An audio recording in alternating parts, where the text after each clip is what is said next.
The transfer portal has turned college football into free agency. A lot of people like it, and a lot of people hate it. If I were to guess, the people who really enjoy it are likely fans of the teams that we're going to talk about in today's video. We're going to be taking a look back at the best offensive players who transferred last offseason. These are players who thrived at their new schools and performed better than expectations. Before we get to today's video, make sure to smash that subscribe button and turn on those notifications if you're new to my channel. If you're watching this video, odds are you're a college football fan, and odds are you aren't subscribed to my channel. So make sure to join the best college football community here on YouTube. Also, if you could drop a like on this video, I would greatly appreciate it as well. It helps the algorithm of the video and helps share with more college football fans. Plus, it only takes a second to do. Today's list will be the 10 best offensive players, meaning that I'll be dropping a top 10 defensive players list in the coming days. So make sure you guys stay tuned for that. Not only was Kenneth Walker the best player who transferred last offseason, he was arguably one of the best players in all of college football in 2021. After spending 2 seasons at Wake Forest, Walker transferred to Michigan State. He was one of the best running backs in the entire nation and finished 6th in Heisman Trophy voting, the highest any running back finished this year. He put up some solid numbers during his 2 seasons while at Wake Forest, as he rushed for 1,100 yards with 17 touchdowns in 20 games. However, I don't think anyone was expecting him to have the year that he did in 2021. In 12 games for Michigan State, he rushed for over 1,600 yards with 18 rushing touchdowns. He was 2nd in the nation in rushing yards, and his 18 rushing touchdowns were the 8th most in the country. He had one of the best debuts with a new team that we've ever seen. In their season opener, Walker rushed for 264 yards and 4 touchdowns against Northwestern. 2 weeks later, he rushed for 170 yards. A few weeks later against Rutgers, he rushed for over 230 yards. In November against Michigan, he rushed for 200 yards with 5 rushing touchdowns, adding his name into the Heisman discussion. Kenneth Walker cemented himself as one of the best transfers of all time. Speaking of best transfers of all time, Western Kentucky quarterback Bailey Zappy had arguably one of the best seasons we've ever seen from a college football quarterback. After spending his career at Houston Baptist, an FCS program, he opted to transfer to Western Kentucky last offseason. I know his season won't get as much love considering he did this at a group of 5 school and they didn't even win 10 games, but his season is one of the best we've ever seen from a college football quarterback. He threw for 5,967 yards, the most in a single season in college football history. Zappy also threw 62 touchdown passes, the most in a single season in college football history. So in just 1 year at the FBS level, he set 2 records we might not see broken for some time. Zappy had 8 games in which he threw for at least 400 yards and had 6 games in which he threw at least 5 touchdown passes. He had 8 games in which he threw for at least 400 yards and had 6 games in which he threw at least 5 touchdown passes. Unfortunately, we only get 1 year of him at Western Kentucky, but what a historic season it was. The best wide receiver who transferred was easily Alabama wide receiver Jameson Williams. After being buried on the depth chart at Ohio State, he opted to transfer to Alabama. In his 2 seasons with the Buckeyes, he caught only 15 passes for 250 yards with 3 touchdowns. This season with the Tide, he emerged as one of the top wide receivers in the entire country, and is likely going to be one of the first few wide receivers selected in the upcoming NFL draft. This season, Williams caught 79 passes for nearly 1,600 yards with 15 receiving touchdowns. He finished 5th in the nation in receiving yards and was 3rd in the nation in receiving touchdowns. Not bad for someone who only had 15 career catches under their belt. Most importantly, Jameson Williams showed up in the biggest games. Against Texas A&M, he caught 10 passes for 150 yards with 2 touchdowns. Against LSU, he had 10 catches for 160 yards with a touchdown. Against Arkansas, 8 catches for 190 yards and 3 scores. Against Georgia in the SEC title game, he caught 7 passes for 180 yards and 2 touchdowns. Then, against Cincinnati in the playoff, he had 7 receptions and a receiving touchdown. Unfortunately, his season ended with a torn ACL, but he certainly had one of the best seasons we've seen from a transfer wide receiver. Speaking of amazing seasons from transfer wide receivers, Kentucky's Juandale Robinson was right behind Williams. After 2 seasons with Nebraska, Robinson transferred to Kentucky. He had a pretty solid career with the Cornhuskers, as he had nearly 100 receptions for 900 yards and 3 touchdowns. He was also a major threat in the rushing game as he had 600 yards on the ground. He wasn't used as much in the rushing game while at Kentucky, but he made up for it through the air. In 13 games, Juandale Robinson caught 104 passes for 1,300 yards and 7 touchdowns. He was 3rd in the nation in receptions and was 10th in receiving yards. For good measure, he also added 111 yards on the ground on only 7 carries.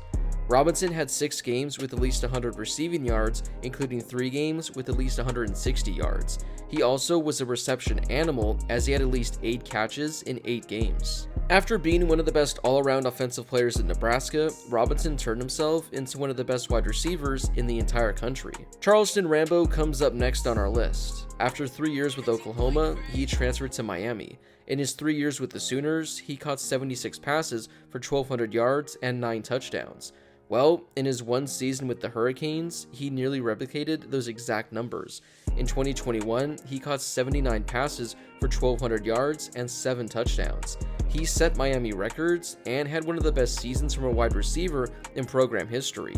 He had at least 100 receiving yards over his final 6 games, including a 210 receiving yard game against Georgia Tech. Earlier in the season, he had 12 catches for 150 yards and 2 touchdowns against Michigan State. Over his final 6 games, he had at least 7 catches in all but 1 game. Rambo is another example of a wide receiver who greatly improved their draft stock by transferring. I wanted to save this wide receiver for last because after hearing what these transfers did, you're going to be blown away by the season Jerreth Sterns had. He joins his teammate Bailey Zappy on this list. Just like with Zappy, he transferred to Western Kentucky after spending time at Houston Baptist. One of the reasons that Zappy had a record-breaking season was largely because of Sterns. He finished the season with 150 catches, which led the country by a large margin. No, seriously, the next closest player in receptions was at 105. He not only led the country in catches, but he completely distanced himself from second place. His 1,900 receiving yards led the country as well, and were more than 200 than the next closest player. Oh, and to make his season even that much more remarkable, he was also tied for the most receiving touchdowns with 17. He won the Triple Crown for college football. In all honesty, you can make the case that he should have won the Biletnikoff Award, but playing in Western Kentucky definitely hurt his chances. It's one of the best all-around seasons we've ever seen from a college football wide receiver. His season was the 5th most receiving yards we've ever seen in a season, and was about 150 yards away from setting the record. Also, he was 3rd all-time in receptions, and was only 9 away from breaking the single-season record. To put it simply, this is one of the best seasons we've ever seen from an FBS wide receiver. Sterns had at least 7 receptions in 13 of his 14 games. In 9 games, he had at least 10 receptions.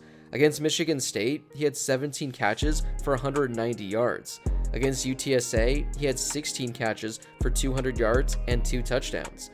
Against Old Dominion, he had 220 receiving yards.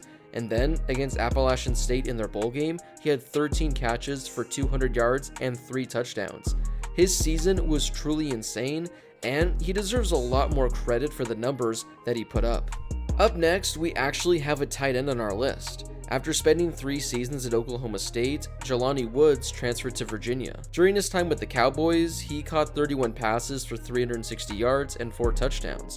Well, in his first season with the Cavaliers, he pretty much doubled the production. He finished the season with 44 catches for 600 yards and 8 receiving touchdowns. Woods was named to the first-team All-ACC. He had a receiving touchdown in 5 straight games, including the last 2 games of the season. Up next, we have Oklahoma State running back Jaylen Warren, who transferred after 2 years at Utah State.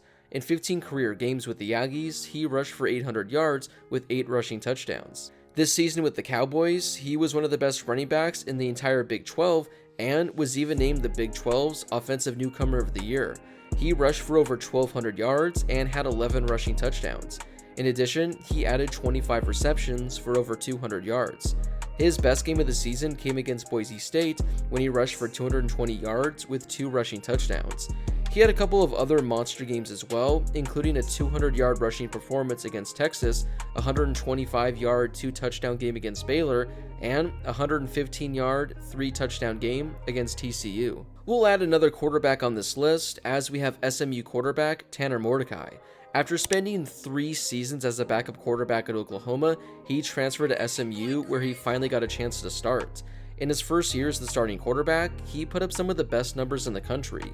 He also did it in 12 games, 1 or 2 fewer games than most of the quarterbacks that were ahead of him. His 308 completions were the 11th most in the nation. His 3,600 passing yards were the 12th most in the nation, and his 39 passing touchdowns were the 5th most among all quarterbacks. He really started his SMU career off with a bang, as he threw 7 touchdown passes in his first game. He had 24 touchdown passes through the first 5 games, and it looked like he'd be on pace to compete with Bailey Zappy for setting the FBS record. He slowed down in the second half, but he still had a fantastic season. Mordecai had at least 3 passing touchdowns in 8 games and threw for more than 300 yards in 9 games. Our final player on today's list is UCLA running back Zach Charbonnet. After 2 years at Michigan, he transferred to the Bruins. In his 2 seasons with the Wolverines, he rushed for 850 yards with 12 rushing touchdowns. In his first season with the Bruins, he rushed for over 1,100 yards with 13 rushing touchdowns. He also added 24 receptions for 200 yards. Charbonnet was named to the All-Pac-12 second team.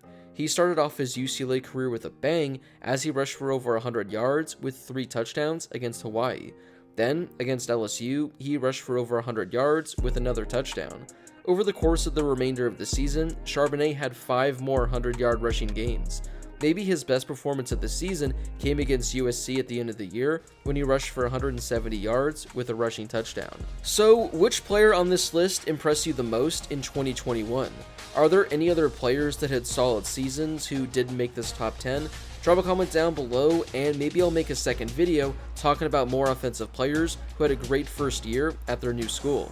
Stay tuned because I'll be releasing the top 10 defensive players who transferred last season. If you haven't done so yet, make sure you guys hit that subscribe button before you go. If you love college football, then this is definitely the place for you. Oh, and don't forget to smash that like button as well, as it really helps share the video with more college football fans. As always, thank you guys so much for watching, and I'll see you all in my next video.